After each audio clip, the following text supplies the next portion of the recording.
Start with water. Whatever. I'll live. I All gotta come with right, coffee and hello. cookies. Oh, very Ooh. nice. Hello, everyone, and welcome to the first stream session of my Black Crusade game. If you don't know what Black Crusade is, it's basically the Warhammer 40k Chaos tabletop role-playing game, where the players are all Chaos Space Marines, heretics, basically anyone working for the good old side of Chaos. And yeah, that's pretty much it.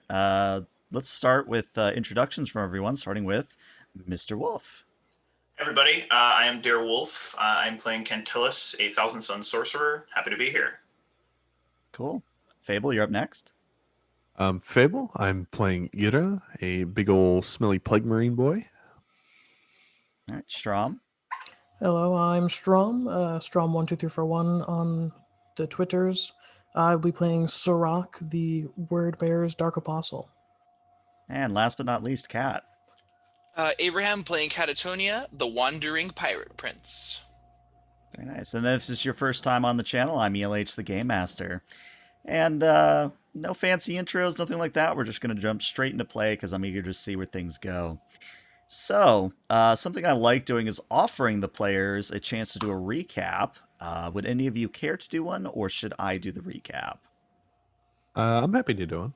All right, go for it. Thank you, Fable. All right. So last session began with all of our characters finding their way either recently or not so recently onto the Space Hulk known as lovingly Shu.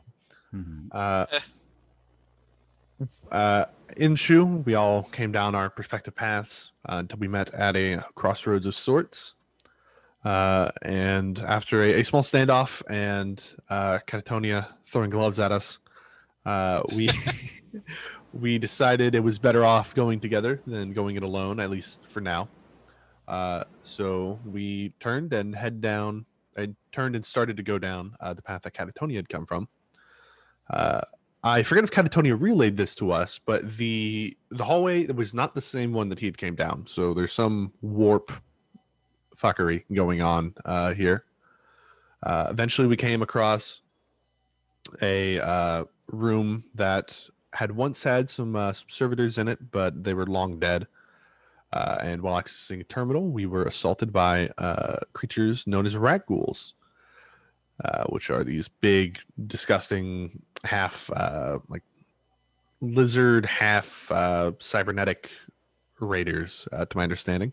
Mm-hmm. After fending them off and defeating them, we had learned of a ship that we could possibly use to get out of the Space Hulk, which was called the Obscurity Engine, I believe. Yes, Obscenity Engine, close. Obscenity.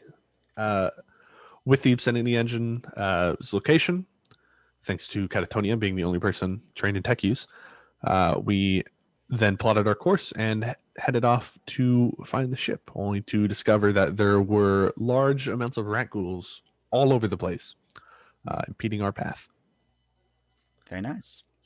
And I know inspiration's not really a thing in Black Crusade, but let's just say you have an extra infamy point to use this session. There you go. But yeah, so we resume our little story in the expansive hangar bay of the Space Hulk. And when I say expansive, I don't mean just, it can fit one or two, sword class cruisers. I'm talking this is on the level of an Explorator, like Mars class ship. So this thing could hold so many frigates, hell, it could probably hold a few grand cruisers in it. That's how large this space is. But what's important is not so much the size as it is what's in it. And what you're all seeing is that, again, using the sword class as sort of a metric here, you are seeing a ship that is about the size of a sword class frigate floating in the middle of the space. There's a few umbilicals that run from the top of the vessel up to something in the ceiling. There's a few gangplanks that have been extended out into nothingness. But the ship itself is unique in that even just looking at it, it's extremely obvious that this is a ship that is out of time. And by that I mean it is I mean, it has like the standard Imperial trappings. It has sort of the Gothic architecture. It has sort of the cathedral windows, etc., etc. But it also has a lot of things on it, such as rotating plasma cannons and torpedo tubes, and just a whole lot of, let's just say, fancy accoutrements that makes it fairly obvious that this ship is either from before the Horus Heresy or from the early days of the Horus Heresy. So somewhere in the dark age of technology is what I'm getting at. Which is all well and good. You know, this is the kind of ship you want if you're a heretic, or really anyone. There's just the one problem of the 50 or so Rak'gol that are flying around on little skiffs and other sorts of propellants as they try and swarm around and get into the vehicle. You all are on a ledge about currently 1 kilometer away, just sort of overlooking the entire hangar bay. And I believe that's exactly where we left off. So that's where we'll resume. The good news is that right now, none of the Rak'gol have really noticed you. They're more obsessed with the ship. But you have about a click to cover just to get to the ship. And you don't have anything that flies at the moment, at least to my knowledge. Not yet. Well, Anyone want to take the lead?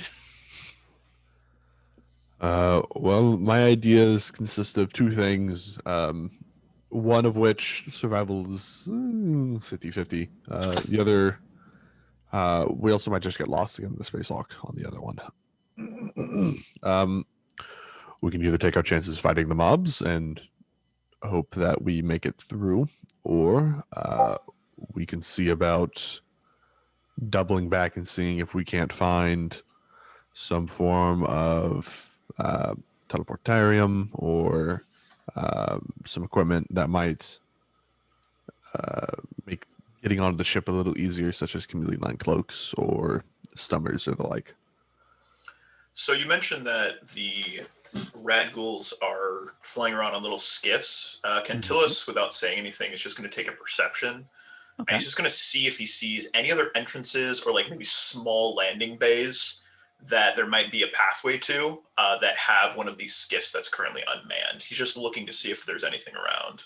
Sure, yeah, go ahead and let's see what you get perception-wise. 1 degree of success. 2 plus 2. 3, actually. So, Cool. very nice. So let's see. With 3 degrees of success, what I would say is that you do notice something actually fairly close to you.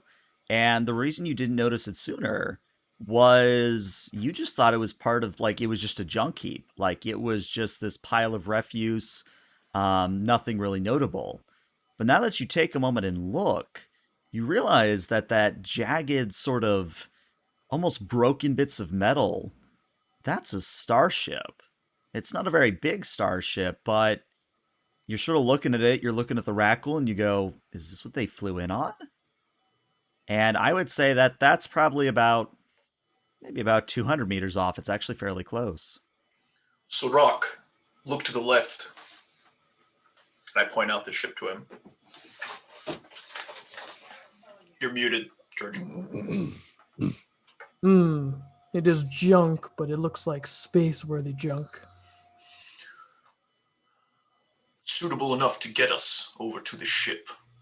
Now we need a way to distract these ghouls. I volunteer Catatonia to act as a distraction. I'll do it. Real quick, how combat capable does this spaceship look that the Rak'gol supposedly came in on? So let's just say that while this thing is the size of a hammerhead troop carrier, so it'll easily fit all of you. The problem is, well, for lack of a better term, Rak'gol construction is, I don't want to say it's orc level, because they definitely don't have that thing where they believe and it works, but you honestly think an orc ship might work better than the Rak'gol one. That's the state it's in. All right, in which Right. case, I rescind and change my statement to, I'll do it. I just can't promise that it'll work.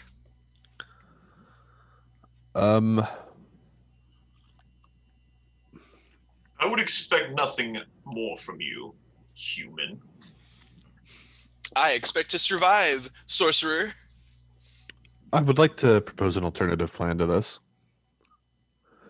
We're all ears. Who here is capable of piloting such a craft, other than the human? Oh, in which case my hand goes up and goes down. In which I case, do not have. I only have rudimentary piloting skills.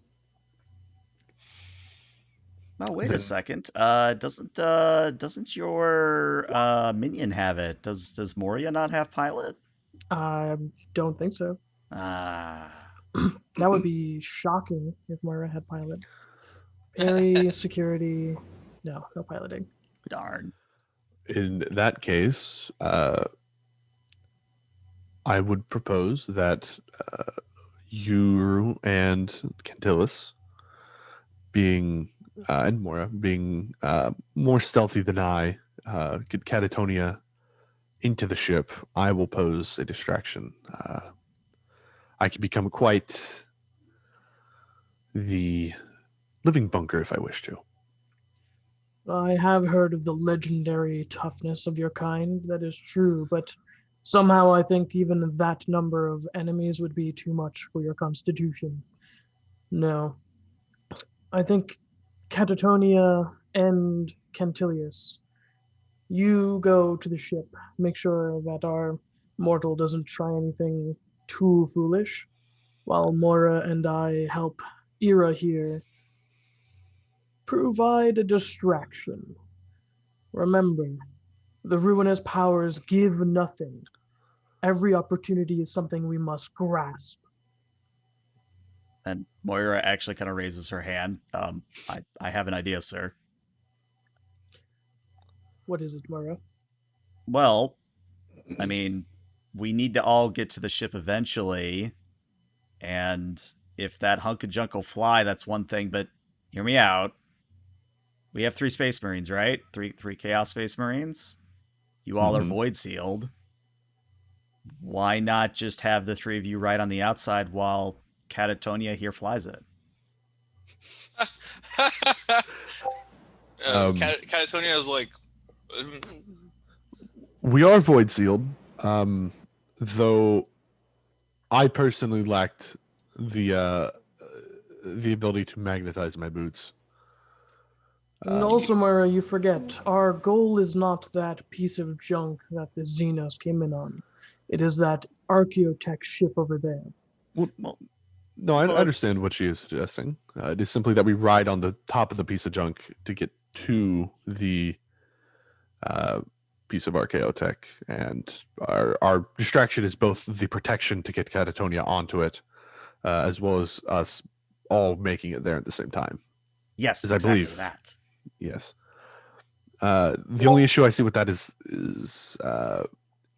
should the ship be hit, or Catatonia misunderstand the controls of it, we will go sailing off. Yeah. And we are tough, but that is quite the fall. Yes, I believe that if we have the ability to get anyone on the ship, we will be able to get all of us on the ship without much trouble. The goal of separating the group, my understanding, is to drive the Rak'gol hordes away from the vessel so that we can get onto it without having to fight them. Having to find access to the vessel, and at the same time fend off a swarm of these creatures, maybe even too much for 3 Space Marines, Chaos Space Marines to handle. I vote we separate. You drive them away, we gain access to the ship, then pick you up. And we can use the weapons on the obscenity engine to wipe out the remaining mob. So it is decided. Come with me, human. I gingerly follow you as you guide me to our destination. I grab you by the shoulder and shove you in front. Remember, you first, human. Yes. I mumble. That's kind of curse wordy. Some kind of futuristic word for female dog. There you go. There I you go. ignore it. But I love it. So I just have two questions because I'm down with whatever the players' plans are. So I just have two questions to be clarified here. So Cantillis and Catatonia, you're going for the Rak'gol Hammerhead, more or less. My first question is this: Cantillis, I know you're in power armor. I know that. Catatonia, what are you in armor wise? All I'm wearing is Xenos hide. So from head to toe, I look beautiful in black alien leather, but I have no helmet. Okay. And if someone can find it before I can, that would be great. But we do now have to deal with radiation on your side. In fact, I think it might even deal with Cantillis as well. Let's see if we can find radiation real quick. Those are going to be in the Tome of Decay. Aha. I will pull those up for you. Thank you. Yeah, I was going to say, I couldn't remember what book it was in because I know I'd seen them before. Let me Let's see. Tome of Decay. I think it's down near the Armory of Decay section. Oh god. Is it you, Fable? Are you giving me radiation poisoning? No, but we are messing with the vacuum and nearby areas, which I'm assuming are. It's just I'll key in once I read what the radiation rules are. Because I don't want to say radiation and then we're just like, oh shit, that kills us instantly, kind of a thing. Okay, so the radiated condition, which is from radiation, how you get radiation actually might be a different rule set. This is just for weapons.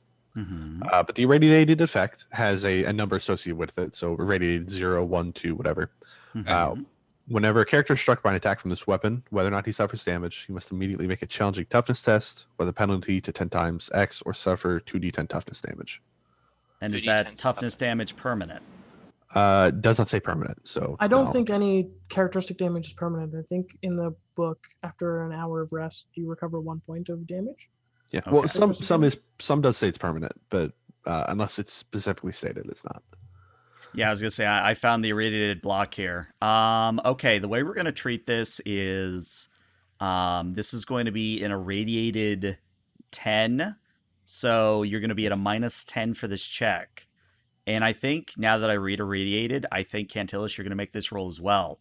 And the reason for this, the narrative reason is Catatonia and Cantillis, as you guys track the 200 meters towards this Rak'gol dropship. Oh. What you're realizing is that the closer and closer you get, the air becomes hotter. You start to taste ash in your mouth.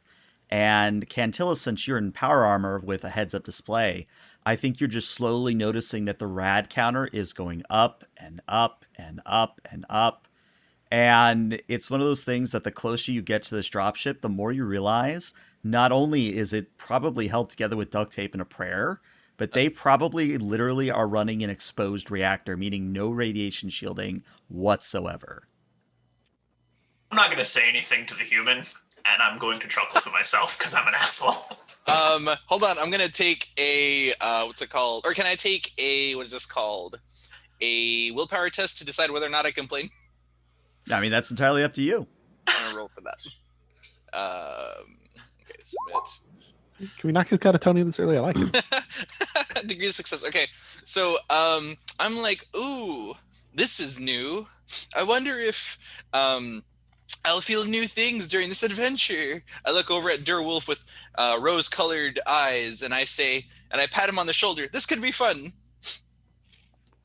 Human, if you touch me, I will sever that hand and keep it as a trophy. Oh, I forgot he was a worshiper of Slaanesh. He actually might. He might kind of enjoy this ride. Ooh, it's tingling in all the wrong places. I love it. Nice. And I mumble. Oh my God, Strom. I mumble to the sorcerer, or not to the sorcerer, but I mumble. You think these are my first hands? I mean, valid point. Touché, human. Touché. But we move on, I guess. Yeah, so the one thing I am going to need is I am going to need you guys to both roll me a -10 toughness test just to see how you fare against the radiation.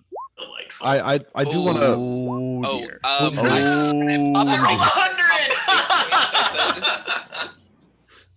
Can I God. pop one of my reroll stuff now?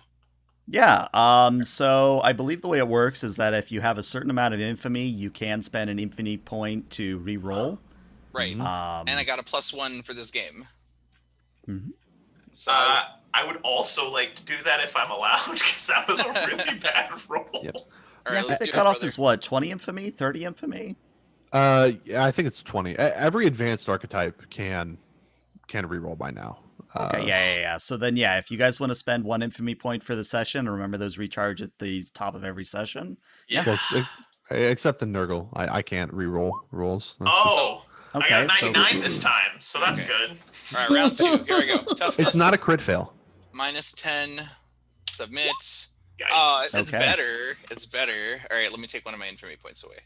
All Oh, right, man. so I'm gonna roll this, and this might be crippling, which I'm a little bit worried about, but we're gonna play it out, see what happens. Do it. You're all gonna, or Catatonia and Kentillis, you're gonna suffer 9 toughness damage, which means your toughness is reduced by 9. But make a Oh. note that that's temporary; it's not Okay. permanent. All right. Got it. Can I keep my toughness bonus, or does that also come down to 3 That now? also changes. Yes. Dang. You All you right. temporarily come down on top. So -9, you said? -9. Yep. All right. And so by the time you guys get to the dropship itself, I think it's probably safe to say that Catatonia, you have quite the nosebleed. Maybe even your flesh is starting to show signs that it's sort of modeling and turning red like you would like see in a sunburn. Hmm. And for you, I mean, as a worshiper of Slanesh, this is probably a novel experience. Do I mumble to my sorcerer friend that I wonder if I caught something from our plague marine? It would not surprise me. Nice. And yeah, what I would say is that you're able to get to the exterior of the vessel and find what appears to be a door. There's just one problem. The door is locked. You're going to need to either tech use it open or blow it open. We did send the one person with tech use. All right. I was going to say this. And I was going to say somebody to in my power sorcerer armor. friend, let me try to open it regularly before you open it with your mind, my friend. I'm gonna look at him for a moment, and like he doesn't say anything, Kentillis, and then he says, "Human, I do not like you, as I'm sure you have come to realize, but your skills are needed, and understand that mine are needed as well. Let us work together in haste. This radiation will be the death of us both." Radiation, sir. Indeed. And I look at the well, not the gloved parts, man, but the space in between my what is this part called? The cuffs? Cuffs, yeah. And the gloves, and I see the red lines or whatever, and I'm like, sir, this is actually detrimental to my survival.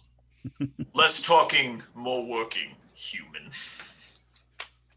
I approach the what would this be? Some kind of alien button opening system? Yeah, so when you go to the door and you're looking around for a control panel or a number pad, anything that would give you entrance, what you see is basically 3 buttons.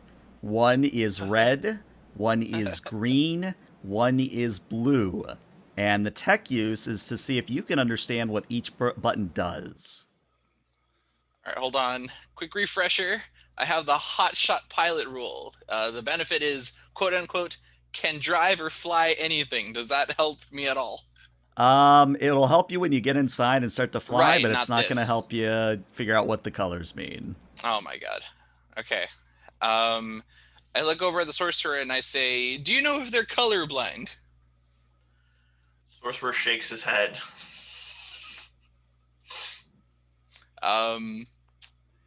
So again, it goes from. Can you tell me the 3 in order from left to right or from up to down, whatever that order is? Yeah, it's almost like a stoplight even. Like, it's just red, yellow / green, and then blue. Blue. Are any of the lights on right now? All 3 are on, yes. Oh, okay. Okay. Sorcerer, what about you? Can you use your gift of foresight to see what button I should push?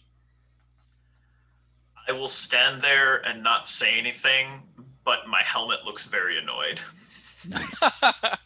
That's a new feature on Chaos Space Marine armor, by the way. It lets you look annoyed. He brings out a marker and draws the angry Angry eyes on it. just the eyebrow. Puts it in the right direction. Let's see. I mean, talking to my GM, is there like a should I push intelligence? Should I push I would say tech use here. Just tech? Excuse me. Okay. Let's see. All right, let's do this. Let's see what your tech use gets you. Okay, here we go. Let's do it. Open this. Believe. Candelius, you'll get a Vox link from Sirach saying, "Let us know when you're in position, and we can start our distraction." Hold on, I got it. Human is dilly-daddling. I shall make sure he works quicker. Sorry, gotta find the button. Tech use, where are you, buddy? Tech use, right next to infamy in the skills list. Make sure you're on the player sheet section of your character sheet, not In the your grim, dark advancements and PC. future of the year 40,000, there is only radiation poisoning. Oh god. I am feeling real bad. I pushed the tech use button so many times last time. Hold on. Oh, there it is. Got it. Thank you. Like you said, next to the no modifiers. Let's do it. Nice. And apparently you get 3 degrees of success. Very nice. So what I would say, Catatonia, is you're thinking really hard about pushing the blue button because you're like 90% sure that blue is good. But then you think for a moment.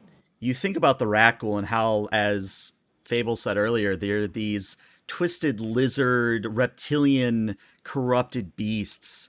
And you think, well, if I was one of them, I would want to fuck with my enemies some. So you decide to push the red button.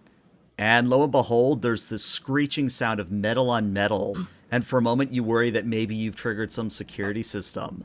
But the good news is as this screeching sound gets louder and louder, eventually the door screeches and jerks haltingly to the side, revealing a hellish interior bathed in clouds of greenish gas and otherwise I said it earlier, an orc ship would look better than the interior of this Rak'gol ship.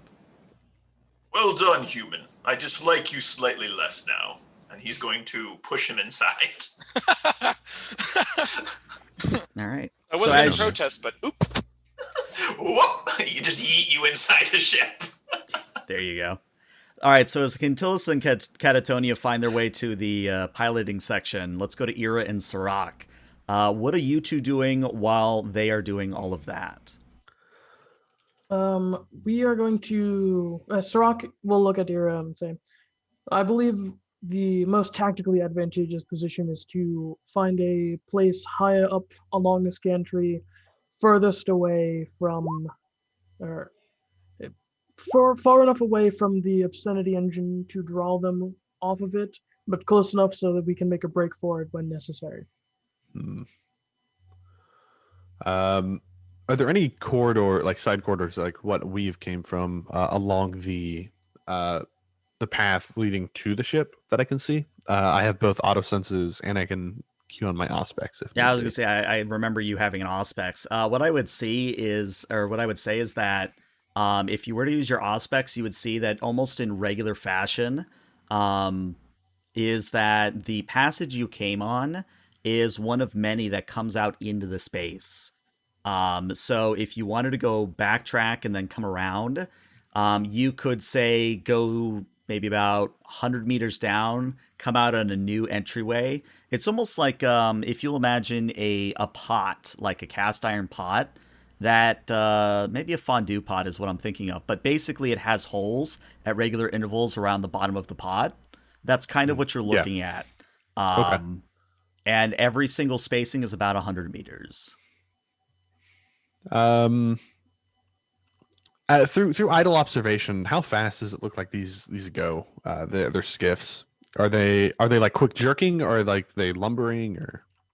Just taking a look and just sort of looking at them passively, I would say that it's a mixture of the two. Some are going at a rapid rate, like they're zipping around like a Dark Eldar might, like a Helion might.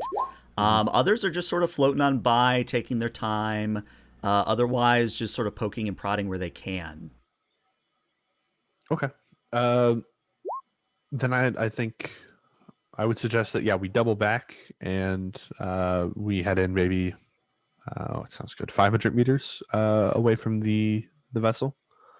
Now, just as a reminder, because it may have gotten lost, the vessel's in the middle of the space. It's not towards one side or another. It is in quite the middle of the space. Okay. Well. I mean, didn't you say we were a kilometer away at the moment? Yeah, like so like from the- where the far you're side? standing to the middle of the room where the ship is, that's a kilometer. Oh, okay.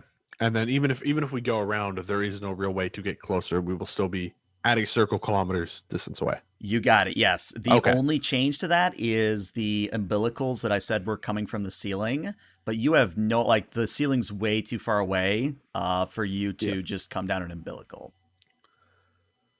Okay. Okay. So then, changing my suggestion, I suggest that we get their attention. Fire off a shot or something. Scream. I don't know. And once they start coming over here, we can back up into these tunnels and just play peekaboo with them. If that sounds like a plan to you, Sarek. That one time we wish we had a noise marine. Man. Ow. But yes, does that sound like an acceptable plan, Sarek? Yes, I do think that is a good plan. It's out of character. I've been trying to reroll Moira's light power armor benefit because it got messed up in the character sheet change. And you have to reroll 10s and you have to reroll 1s, and so far she's rolled 2 10s and a 1. Nice. Classic. I mean, it wouldn't be 40k if you didn't have to reroll dice a bunch of times. There you go, 4. There I you think go. that's like spikes, isn't it? Probably it's probably something useless. It spikes. Yep. Oh, The grim dark future, there's only radiation and bad dice rolls. Yeah. Love this game. All My right, blood so let's look at your weapons here. Let's see if I can throw you guys any bones. So, Ira, you're rocking a combi bolter, if I remember correctly. yep. As my primary, I got my shoulder missile launcher with cracks. Mhm. Got some blight grenades, some crack grenades, and then my 2 knives. So, what I would say is that the combi bolter, I'm trying to remember the range on the combi bolter. I think it's what, 80? Standard is 80, but it can reach out to, I think it's like 4 times that. Okay. Because here's what I'm thinking. The way we can do this is if you want to actively try and like ping one of the horde from where you are, you could obviously use your combi bolter at extreme range to try and hit them. But that might actually be offset by the mob size because it is a magnitude 2 mob, which I believe gives you a plus 20 bonus to your roll against them. Okay. So actually your missile launcher might be at a better roll than your combi bolter. Yeah, because that's a standard of 300, so I'd only be firing at like long instead of extreme. Mm-hmm. Do you have Let me go double check the range increments. frag or only crack? I only have crack. Yeah. Yeah, let's take a look at Sirach. Yeah, Moira's got a Sirach heavy only bolter has at 150. Yeah. So Moira can open up with the heavy bolter, get him close enough for the rest of it to be useful. Because Sirach's got a flamethrower, and flamers, especially since I have high grade promethium, which I think increases my range. Flamers are really good on mobs. Yeah, I think high grade gives you 10 more meters on range. And yeah, flame is the great equalizer when it comes to mobs. Flame is just a great equalizer in general, to be honest. All right, so I think then, if I understand That's everybody's 20 weapon meters to his range, situation, my lord. All right. Ah, here they are. Okay. So long range is double, and where is there not an extreme range? Does it just stop at long? I think it might just stop at long. It does. Okay, yeah. Then I can reach out to 600 meters with my crack and 160 meters with my combi bolter. Well, you guys tell me what you're shooting, and I'll let you know what your total modifier is. I think we should not use your rocket launcher. We might have to crack something tougher than this rabble. I think we should let Moira just unload into that mob. Sounds fair to me, and we don't necessarily have to hit them. The gunfire should get their attention. That is all we need to do. But it is much harder to miss this amount of creatures than not with that many shots. True. All right. Well, Moira, the opening salvo is your honor. Of course. And she takes careful aim, so she's going to get the benefit of a full aim action, which I believe is plus 20. The mob is, again, magnitude 2, so that's another plus 20. Long range, I believe, is minus 30. Long range is minus 10. Extreme minus range 10. is minus 30. Okay. So there is an extreme range. Well, according to the roll 20. Am I just? I am blind. Wow, I scrolled past it like 8 times. Okay, It's extreme range 500 meters, you is said, right? 3 times the range of a character's weapon. Yeah. So yeah, in that at 500 case, meters. I That'd be think an extreme Moira range. is firing at a total of a plus 10 here. You said the plus 20 for the. Well, it's Oh, plus no, 20 'cause for the full aim, then it's But plus she's 20 also from the firing on mob. full auto, which is minus 10. Okay, so I guess you're actually at a Straight net roll. Yeah, just a straight roll. I think it's actually a minus 10 in total. Well, with the 62, so Moira fires out with her heavy bolter, and it's loud. Like Cantilus and Sirach, like you even hear in the distance like a muffled thump and explosion of bolter shells. But I'm gonna roll something for the Rak'gol to see how many peel off and come to investigate this noise. Well, with the 75, I think what's going to happen is a large chunk of the Rak'gol, this Rak'gol mob 1 here that is off to the left of the map, I think they're going to angle their skiffs and begin heading in your direction. Now, they're not quite in range yet. They are going to spend pretty much their entire turn moving into range. But it is at this point that we are almost in initiative order. I would say, Ira, you have 1 action. Sirach, you have 1 action. And then we're going to go back to the other guys. And after that, then we will be in initiative order. So how far away are they at this point that I have my action? At this point, they are now about 400 meters away. So I don't think. Yeah, mine will reach out to like 250-ish. I could crack them, but I kind of want to save that. Then I will do my hold action. Okay.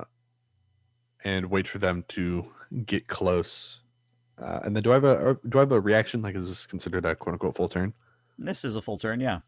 Okay. Then I'll just pop a Hades resilience, so minus 10 toughness test to resist degrees of success on the next attack. All right. I have not succeeded a single one of those so far. Apparently, Nurgle just doesn't like you. That's what I'm getting out of this. Just not smelly enough. True. All right, yeah, Sirach, what are you going to do for your turn? Is most of the mob on foot or they're on their skiffs. So they're all hovering? Mm-hmm. In that case, Sirach is going to heft his Legion Flamer in one hand and his bolt pistol in the other. And then when they get within bolt pistol extreme range, he will loose off a volley of shots. Okay. And then, yeah, he'll just take careful aim for the moment. Got it. All right, which means we're now going to go back to Cantilus and Catatonia. So you all have traversed through, I keep saying this, but a hellish landscape. You get lost a few times in the narrow, twisting corridors. There's even a few times where Catatonia has to like double back to help Cantilus through a narrow section. And eventually you find what you guess is a piloted chair, like a cockpit of sorts. It's almost like someone were to take the interior of like an Xbox controller and like rip it open and like draw all the wires out, and more or less a tech priest would be throwing a fit right now is what I'm getting at. Is they would be throwing an absolute conniption fit at the tech heresy on display here. But Catatonia, as you kind of start to mess with these controls, unfortunately there's not a seat to sit in. But this is your opportunity with your hotshot pilot. If You want to roll, I believe, is what? Navigate. Is it air for this? I think it'd be void ship because it came through the void to get on this thing, right? Fair enough. Yeah, I'll give you navigate void. Because I still need to upgrade air. Mm. I look at my sorcerer friend and I say, "Come, sorcerer, let us see what wings we can fly on." And I push the button. All right. The button.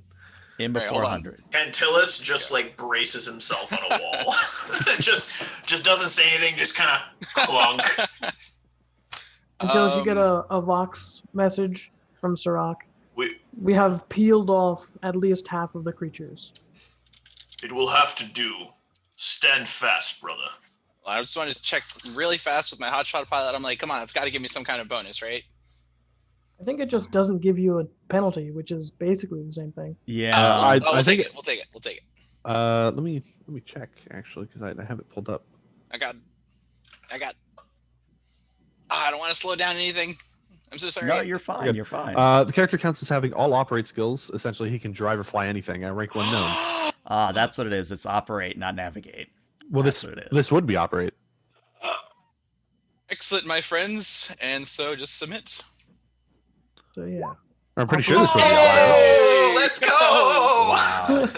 Nice. Cantillis looks impressed. Yeah, so Catatonia. The eyebrows go down. What it is you wipe your helmet off and you draw new eyebrows on. That's what you do. One eyebrow raised, the other one down, like, interesting. Man, So I'm so glad I got this wet erase marker eraser installed on my gauntlet. Yeah, there you go. But yeah, so what happens is Catatonia is you begin turning knobs and adjusting levers and, basically tapping at screens that are in heretical language. And again, you've never really dealt with Rak'gol before today, but you're starting to get a better sense of how they operate. And that is immediately reflected when not only are you able to get the void ship to begin rocking and vibrating, but as you look out of the dirty glass window, you see that the ship is slowly raising up off of the ground, and you hear the high-pitched whine of the reactor in the back just spooling up and becoming louder and louder and louder as this dropship picks up. And my question is, where do you go? Because with that much of a roll, I'm going to say, get one additional action here before we go into initiative order. So where do you want to fly this thing exactly? Can I quickly tell the sorcerer, quick sorcerer, to our friends or to the ship? To the ship? Did you not hear the plan? Plans change. To the ship we go. And humans. I point in that direction and I push the little dongle. It's a dongle. It's like tiny, and I push the dongle forward towards the ship. All right. So as we cut back to Ira and Sirach, you guys see that the spiky, sort of pile of refuse as it lifts up and literally drips metal off of it. You see it angle, or at least what you think is the front of the ship, angle towards the obscenity engine and begin lumbering in that direction. Now, what this is going to do is it's going to cause the other Rak'gol, the ones you didn't peel off, to now go for the drop ship. So that's going to be a thing. Straight into them. Let's Yeah, do this. you get another Vox hail. It seems your little escapade has drawn the rest of them. What Good. a fortuitous turn of events. I Good. believe you know what to do. Yes. We shall ram them. As one does. We're doing it. We're doing it. So that's a very Nurgle initiative roll right there. Yeah, solid 4. Oh, initiative. Where's initiative? Right there. Hold on. Let's Make click sure on you my click your token. token. Yeah, select my token. Hey, not bad. Oh, nice. I roll a 4 and then immediately followed up by 15 and a 12. Sorry, fellas. Which one's my initiative again? It's underneath infamy. It says initiative. Oh, gotcha. Thank you. Yep. I Make sure you already click on your have the- token. I already have the I put 1d10 plus 2 because of the quick and the dead. Yep. 15, Okay, very nice. That makes sense. Hey, Alright. me and the sorcerer are on the same thing. All right, let's see. The Rak'gol mobs have an agility of that, which means they're rolling at a +6. Oh, damn. A 15 and a 12. That's fair. They are agile.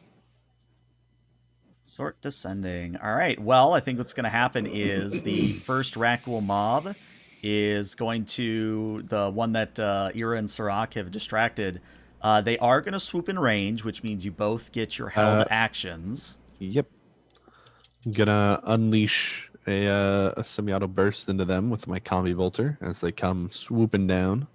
All right. And I will do the same with my bolt pistol. And what range would this be? Short or point blank? I would say that you're now at about 100 meters for this. It's a standard for me. It's extreme range for my bolt pistol. Do I get any aim bonuses? Yeah, you would since you spent your turn aiming. We do get aim. Okay.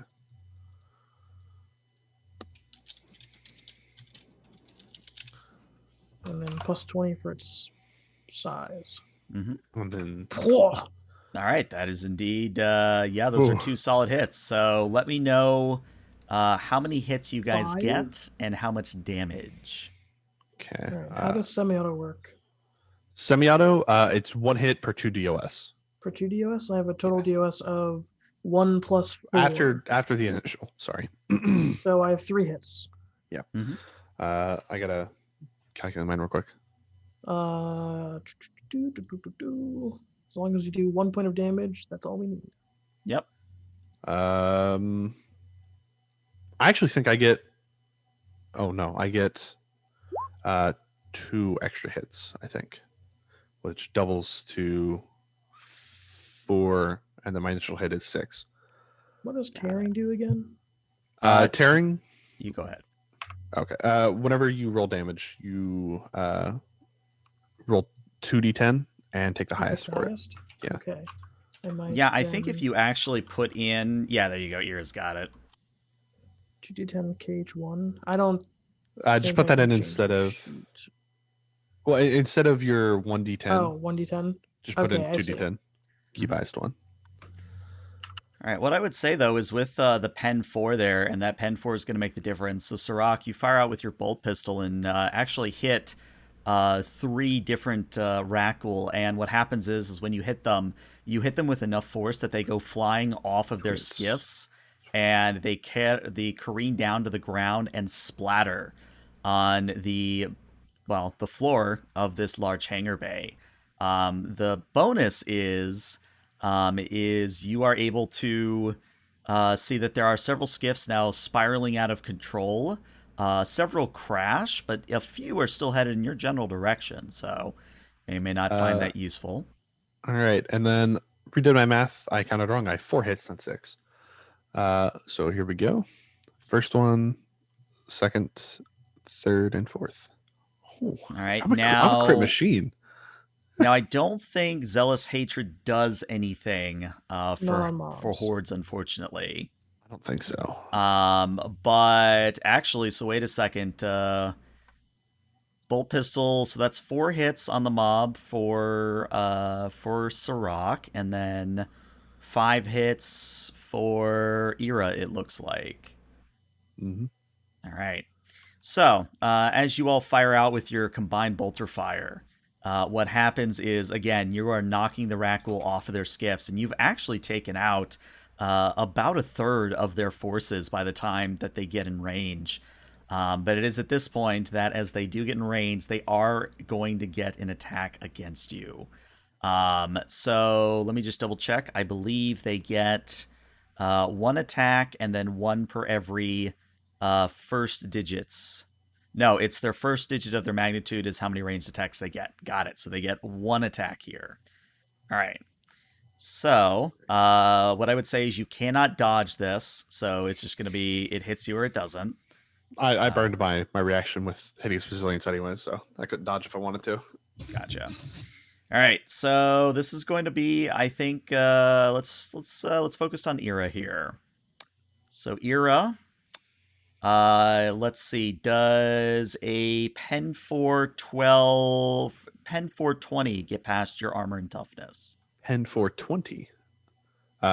Yeah, that will. What part of the body is that hitting? I believe it is going to be, let me check the ranged roll, 31. I think that's your arm, actually. 13 is what, your left arm? Yeah, 13. Oh, it's my right arm. Okay, Ah. so Pen 4, 12. Pen 412, but because it's a magnitude 1 mob, they also get 8 damage on top of that. So Oh it's my a total God. of 20. Okay, so Pen 4, 20. So that drops it down to 14 armor or 14 soak for a on that 20. So I take 6 damage. Mhm. Ouch. Yeah, it hurts. Good bit of health. Now, the good news is that because you guys made it a now magnitude 1 mob, it was going to get a second attack, but you obviously hit it well enough that doesn't actually hurt you in the slightest. But that is going to be the Rak'gol mob's turn. We now go to the other side of the bay with Catatonia and Kentillis. I'm actually going to move you guys over visually so that I know where you guys are. So yeah, Catatonia, what's the play here? What are you going to be doing to either evade the Rak'gol as they fly at you at their skiffs, or are you just going to barrel through them? You going to find the weapons on this thing? What's the play? I mean, I'm moving at a relatively swift speed, right? Mm-hmm. Yeah, I think I don't think it enters my brain to look for the guns. Okay. I maybe make a pointing gesture towards the Rak'gol that I see coming up. I point and then I thrust with a fist and I look for approval from Scantillis. Straight through them. And he braces himself once again. And a smile creeps upon my face. We're all gonna die. I love it. What a way to go. All right, so Catatonia, I need you to roll me another operate void here, Right, here we go. and as long as you pass, you will manage to hit a few Rak'gol on your way. All right, let's hope for the best. I have total and complete unfaith in you. Wait. Okay, that's good. Oh, Ooh, I'm doing Misplaced. it. I'm gonna pop my other initiative. I'm gonna do it. Your My other other infamy, yeah. infamy. I'm gonna do it. Okay. I only have 2 infamy left after this. Well, just know that you're not burning them; you're spending them, so you will get them back. Right. I'll get them back next round. Right. Next game. Mhm. next session. All right. Round 3. Void chip. Do it. Significantly better. Oh! All right, so Catatonia, I now need you to roll me, let's call this D10. Go ahead and roll me just a D10, and that's how many Rak'gol you hit. Okay. How about I just roll my initiative and we subtract 2? I mean, that works. All right. Sorry. So 13. Wait, Oh, how are actually, you no. That adds. That also adds your agility. Yeah, Oh, no, I in got which it. You case, you rolled a -6. 5. You got a 5, is what I'm saying. Okay. So yeah, what that's gonna mean is you were able to quite literally splatter 5 of the Rak'gol on the front of the ship, and it's a macabre affair because they literally stick to the front spikes. Like you literally ram Ew. the spikes through their heads as you fly your little vessel through them. And you all hear the clunk and the clang of metal as the skiffs bounce off of the Rak'gol dropship, and you also hear the wailing screeches of these mobs. To say it's like an alien's like Geiger alien screech combined with some form of techno metal, it's a very harrowing thing to hear. But that's gonna be Catatonia's turn. Cantillis, what are you doing? You're muted. Yeah, I'm just gonna brace myself because there's not a whole lot I can do. But I will take a cursory glance. Is there anything on the ship that looks like it would shoot a gun? Like, are there any weapon systems? I don't know much about ships, by the way. So anything readily available I can push that says like "kill Rak'gol" button. Let's see. What do you have in terms of intelligence? I'm curious. I'm pretty smart. I think my int is a 51. Huh. Let's have you do a. I'm trying to think what this would be a good roll for here. Let's have you do just let's just do a standard intelligence here. All right. Any modifiers? Now let's just do it straight. Nope. Yeah, so Cantillis, I mean, you're looking around, you're not seeing anything that screams gun to you. I mean, you do see a few symbols that reminisce of the human radiation symbol, but you don't know if that's good or bad given what the Rak'gol are. Let the human do his flying. He needs to feel important. That's fine. I'm just gonna not get in the way. Okay. Which means that we now go to the mob that is attacking the dropship, and because they are still magnitude 2, they're going to get 2 attacks on the dropship. All right, so the first attack, they will hit for a grand total of 20 damage. The second one will be a miss, and that's a good thing because that would have been 25 damage. So let's just say that your dropship has a grand total of 50 health points. Okay. And you are already down 20, so you're down to 30 health points left on your dropship. And what that's represented narratively is that the Rak'gol you don't hit begin to swarm over the vessel, both with their skiffs and physically swarm over the vessel. Some trying to get into the door that you opened and closed earlier, some literally trying to shoot through the glass of the cockpit. And as their howler rifles fire and bury, radiated slugs into the vessel, you are noticing a drop in power. Nothing serious, but you probably don't want to be taking hits like this in the future. But Sounds good. that is the Rak'gol's turn, which we now go to Sirach. Okay, so Rak'gol's at 100 meters. Correct? Can I semi-auto as a half action, or is it a full action? Believe it's a half. I could be wrong. It's half. Okay, then half All the aim. firing modes in Black Crusade are half, to my understanding. Then yeah, half aim, semi-auto fire. All right. That's with the bolt pistols. It's the only weapon in range. And just know that it's a plus 10 from the mob size right now. Extreme range. Semi-auto. 10. Submit. Ooh, I actually am trying to remember. Do you jam on 100? I know you jam on 100, but is it 90 to 100 that you jam on? I think it's 96. It might be 96 up. I've forgotten the exact numbers. I have a feeling that 98 is a jam, unfortunately. I have a feeling that's jam 2. Yeah, so let's roll with that then. So that you're 98, you raise your bolt pistol and pull the trigger, and you just hear a click. Click, click, click, click, click, click, click. Just Sirach goes and just slams it back in his mag holster. All right. Moira, what is Moira doing? Moira's gonna aim and heavy bolter. They're within Alrighty, go 100 for it. meters. Short range is within the range, right? Or is that I believe it's half is short range. okay? So Yeah. it's just in range. So half aim plus 10, standard range. Full auto. It's 10. Submit. Woohoo! 45, just barely. Very nice. Just barely. That's only one hit with full auto, isn't it? Mm-hmm. No, 2, because you have one initial and then one additional, so you get 2 hits. Okay. Because you always get one from succeeding. And yeah, it was 96 to 100 jams. Got it. All right, so 18 pen 5. So Moira actually has more success with her bolter, her heavy bolter, and is able to carve out another. I think let's see. Full auto is better on mobs, isn't it?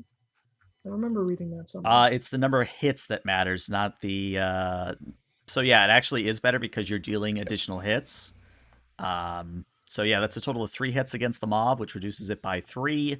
And yeah, you're starting to drop the Rak'gol in surprising amount of gunfire. And at this point, I think it's safe to say that as Moira finishes her turns, a few skiffs of the Rak'gol actually crash near you all. Some might still be in usable fashion, is what I would say. But we're now going to go to Ira. Ira, what would you like to do? Well, I don't know jack squat about tech, so I'm much more biological. So I'm just gonna keep shooting. Okay. Provide cover for whoever's gonna go investigate those. If it ain't broke, don't fix it. So boom, boom, boom, and then it's a plus 10 right now. We're correct. Mhm. All right. Whew. Yeah, that's definitely. Let me see. So if is that full auto or semi? That's semi. That's what, 5? And then because I've been forgetting bolter 1 drill, plus so I have one 4. additional. So that's 6 total DOSs. So that's 8 hits. Or no, that's 1 plus 5. so 6 hits. Mhm. Yeah. All right. So as you fire it, well, let's see the damage.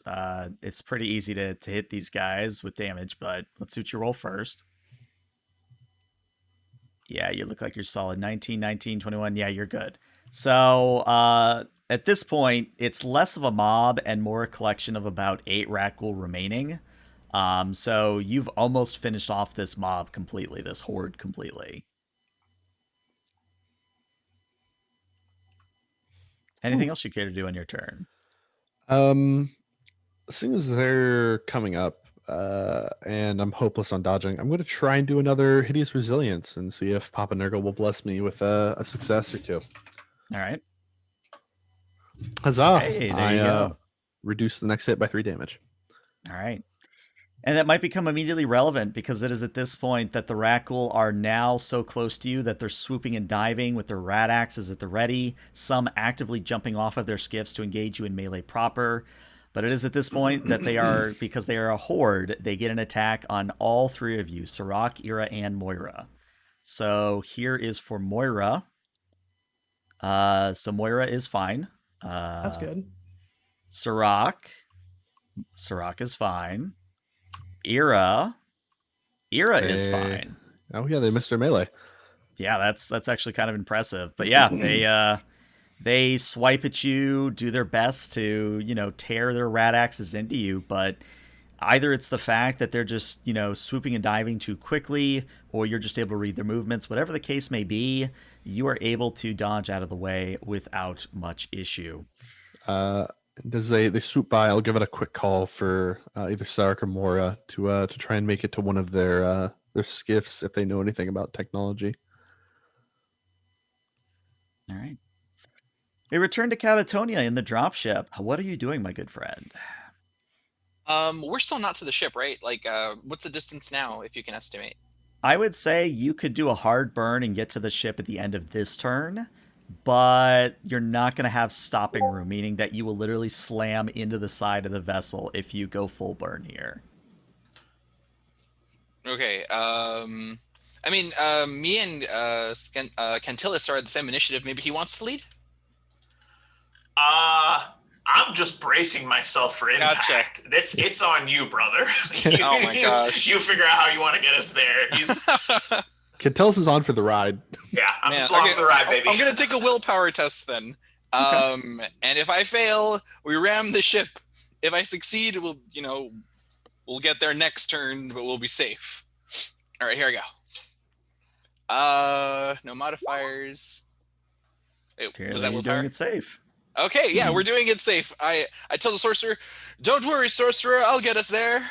And I continue on at a nice speed. We'll be there next turn. Well, that's going to be my question then, is you have 2 options here. Okay. You can either just continue in a straight line towards the vessel, and you will get there at the start of next turn, or you can do it in 2 turns, but you will gain the benefits of a dodge action. Basically, you're flying the dropship in an erratic way that it would be harder for the horde to hit you, is what I'm getting at. Unless I'm mistaken, some of the horde is on our ship. It is, yes. Dodge. No, forward. Forward. All right. So, Cantillis, what I would say is that you do hear the sounds of the Rak'gol trying to break in. Do you want to do anything, or do you want to just keep bracing? Do I see any, like, on the windows? Oh, yeah. You see about 3 or 4 just on the windows, like, firing with their howler rifles. But you're getting the sense that they're about to pull out their rat axes and probably do a hell of a lot more damage than they're doing with their howlers. Is there like a side entrance where I could like open the door and like reach out and start cutting them off the side, like hang on like out the window, like? Rah! You know what? I'm okay with this. Yes, there is Yes. such a All right. thing. So he looks to Catatonia. You're flying well for a human.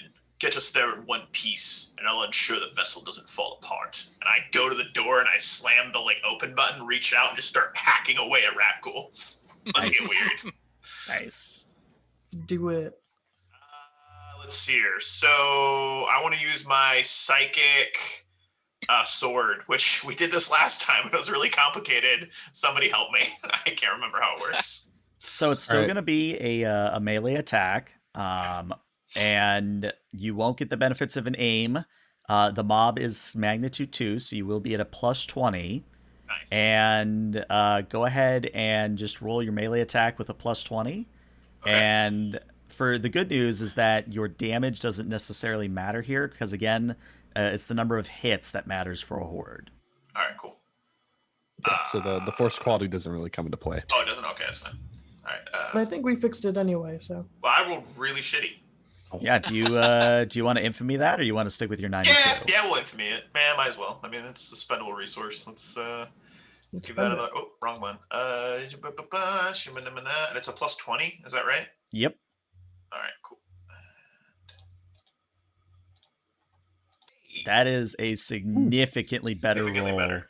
So I go to swing, and then like I tink on the side, and then his eyes glow green of just like pure rage and anger. He slams his fist into like the metal wall, bracing, and then literally just like leads out flying from the side and just starts hacking. Just like a crazy monkey holding on to a jungle gym swing.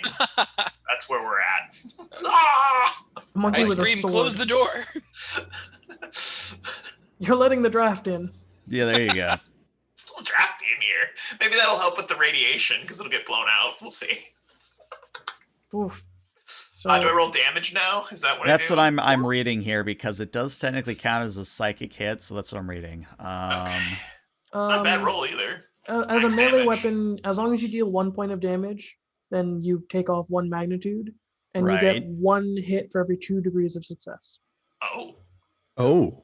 That was a lot of degrees of success then. Yeah. So it's one initial and then 18, 7 28, 38, 48, extra? 58, 68. Yeah, 7. Sorry, I'm seeing bolt pistol. Is that correct? Oh, I didn't mean to roll that. Sorry. Yeah, I keep rolling the wrong one. Damage. Yeah, that's more than 22. sufficient. Oh man, a 22 on minimum damage. Yeah, that's how boy. poor. I'll figure it out. So yeah, I think that is 7. So yeah, Cantillis, you start carving these so- Rak'gol off of the front, and Cantillis or at Catatonia, you look out and those Rak'gol that were on your windshield blocking your view, they're no longer there anymore. Or if they are, they're just in chunky bits. Do I have mag boots? I I mean, don't know. I Do think you? I do. I think I do. Did Because you I'm get that upgrade? I'm gonna step out on the exterior of the vessel and just literally just wade into them, and you just hear this like echoing scream of just pure frustration and anger as I'm just carving into these motherfuckers. I love it. I love Like it. a windshield wiper on the front of the vessel. Exactly. I love it. All right. Well, what that's going to mean then is because you're doing such a significant amount of damage and threat, the mob is going to focus on you, Cantillis. So, Cantillis, this is going to be... You cannot dodge or parry this because it's a mob. But apparently I can't roll melee for crap because that's a 94. And yeah, you are able to fend off the mob's advances best that they can. Grab one by the neck, chuck it into the other one, stab one, chop another one's head off, punch one in the dick, like just getting weird. I love it. I love it. All right, let's go back to Sirach. Sirach, what are you So- doing? Sirach is gonna hop on one of those discs that doesn't look too banged up, Mm-hmm. and seeing that the mob in front of him is already pretty banged up, he's actually gonna shoot his way to the ship that Cantillius and Catatonia are in, Mm-hmm. and he's gonna get within range. Can I get within range to use my flamer on the second mob? Not on the second mob, but you're definitely in range of the first mob before you move. Okay, so then Yeah, I'll just use Flamer on the first mob as I power away. All right. Which I believe. A What is Flamer does your weapon range rounding up? 40 meters, so I get a 1d5 plus 10 hits. All right. Well, hold on. It's 1/4 of the weapon's range. So if your range 40, yeah, it's plus 10. Yeah. What I would say then is because it only has 8 health remaining, you really didn't even need to roll. But with a 15, you completely decimate what remains of the mob to the point that if you wanted to get on a skiff, the ones that have either crashed are either on fire or are otherwise smoldering metal heaps. Well, I would have got on the skiff first, and as I'm Right, but what powering I'm away, saying is that future people trying to get on a skiff. that's kind of their problem. All right. So that is Sirach's turn. Moira, what is Moira doing? I think Moira, seeing that there's not much to do here, how far away is the ship and the other mob? So the ship is still about a click away. Or do you mean the drop ship?